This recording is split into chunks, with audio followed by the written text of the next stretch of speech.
ചേച്ചി, നമുക്കൊന്ന് സ്റ്റേഷനിൽ പോയാലോ? അല്ലെങ്കിൽ വേണ്ട, ഞാൻ ചെന്നൊന്ന് അന്വേഷിക്കാം. എനിക്കൊക്കെ പേടിയാവാ നന്ദുന് എന്താ പറ്റിയെന്ന്. മോളിങ്ങനെ ടെൻഷൻ ആവണ്ട, സിദ്ധു പോയേക്കല്ലേ. വരട്ടെ, കുറച്ചുകൂടി നോക്കാം നമുക്ക്.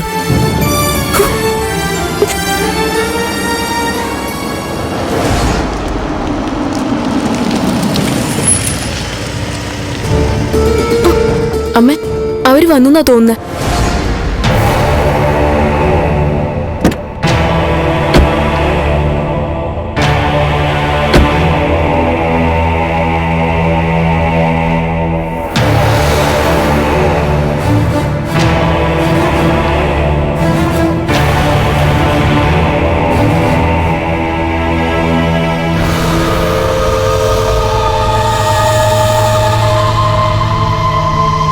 അച്ഛാ,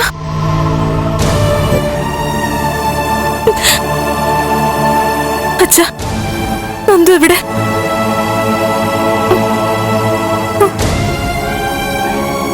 എന്താ നന്ദു?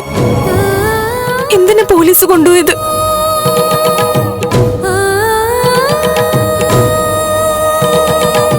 അത് അങ്ങനെ വലിയ ഇഷ്യൂ ഒന്നുമില്ല ദേവി. എന്താ അച്ഛാ, എന്തിനാ അവര് നന്ദനെ കൊണ്ടുപോയത്? എന്തെങ്കിലും പ്രശ്നമുണ്ടോ അച്ഛാ?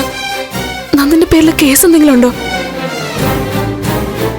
ഏയ്, വിഷമിക്കണ്ട, കേസൊന്നും എടുത്തിട്ടില്ല. കേസ് എടുത്തില്ലെങ്കിലും കാര്യം എന്താണെന്ന് അറിയണ്ടേ? ഒന്നുമില്ലാന്ന് പറഞ്ഞില്ലേ? ഒന്നുമില്ലാതെ ചുമ്മാ വഴി കൂടെ പോകുന്ന ഒരാളെ പോലീസ് പിടിച്ചോണ്ട് പോവൂ?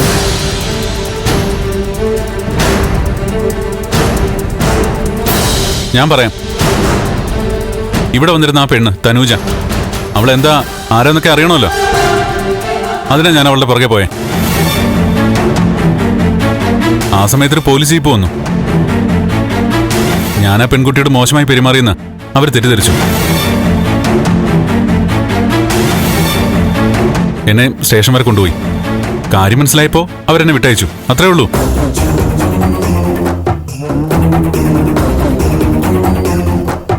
നന്ദ, ആ കുട്ടി ആരാ എന്താണെന്നൊക്കെ അറിയാൻ അവളോടല്ല, ദാ സിദ്ധുവിനോട് വേണ്ടായിരുന്നോ ചോദിക്കാൻ?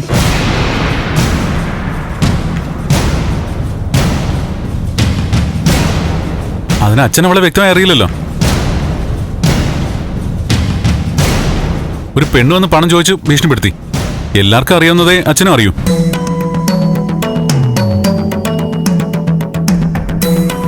എന്താ സിദ്ധു, സിദ്ധുവിന് അവളെ അറിയാമോ? മുൻപരിചയമില്ലാത്ത ഒരാൾ, അതാണോ പെണ്ണോ ആയിക്കോട്ടെ, ഒരു വീട്ടിലേക്ക് ഇങ്ങനെ ധൈര്യമായിട്ട് കയറി വരുവോ?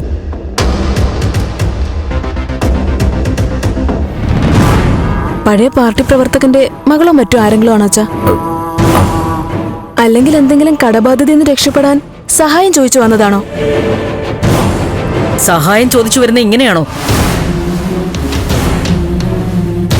ഇതിപ്പോ അവകാശം പോലെയും അധികാരം പോലെയും അല്ലേ അവള് സംസാരിച്ചത്?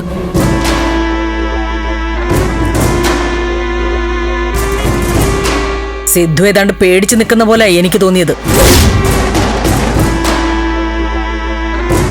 അച്ഛാ, അച്ഛനെ കുട്ടിയെ അറിയാമോ? എന്തെങ്കിലും പ്രശ്നമാണെങ്കിൽ നമുക്ക് ഒരുമിച്ച് പരിഹാരം കാണാം.